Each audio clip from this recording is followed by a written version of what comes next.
রাজীব হাসান রাজীব ভাই। বিসমিল্লাহির রহমানির রহিম।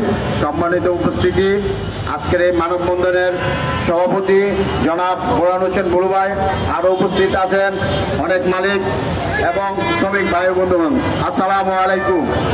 আজকে আমরা এই প্রেস ক্লাবে সবাই একত্রিত হয়েছি একটাই কারণ আমাদের দেয়ালে পিঠ থেকে গেছে। আমরা নদীপথে নৌ পুলিশ, বিআইডব্লিউটি এবং ইজারাদারদের অত্যাচারে আমরা অতিষ্ঠ হয়ে যাচ্ছি। বর্তমানে নদীপথে আমরা আমাদের বালঘাট সেকশনের বর্তমান 28,000 নিবন্ধন সরকারিভাবে আছে।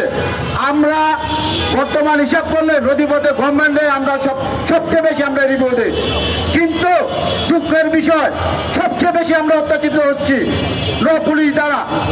এখন নৌ পুলিশ আপনার কথায় আপনার এই ভোটের উপরে ঠিক আছে, আপনার মামলা দেয়। বিআইডব্লিউটি ইজারাদার এরা কোনো কথা না বলে আমাদের সাথে তারা দফায় ইজারা বৃদ্ধি করছে। তারপর আপনার বালু মহলের যারা ইজারা নেয় তারা কথায় এই বালুর মূল্য বৃদ্ধি করছে। এভাবে চললে একদিন বাংলাদেশ থেকে এই বালগেট শিল্পটা ধ্বংস হয়ে যাবে। যদি এই শিল্প ধ্বংস হয়ে যায়, যে বাংলাদেশে এত যে দেখছেন এত উন্নয়ন, মেট্রো রেল, পদ্মা সেতু, এদের কাদের সাহায্য হয়েছে? একমাত্র বালগেট, এই বালগেট যে পরিবহন সেক্টরটা আছে, বালগেটের অবদান এগুলা। তো আমি আশা করি বর্তমান গভর্নমেন্ট, খুব বিচক্ষণ গভর্নমেন্ট, আমি জনাব তারেক রহমানকে বলতে চাই, আপনি এই বালগেট সেকশনের এই শিল্পটাকে বাঁচিয়ে রাখার জন্য আপনাকে আমি আহ্বান জানাচ্ছি। এবং যে বিআইডব্লিউটি চেয়ারম্যান, আপনারা যে দফায় ইজারা বৃদ্ধি করতেছেন, এগুলা একটু আমলে নেন।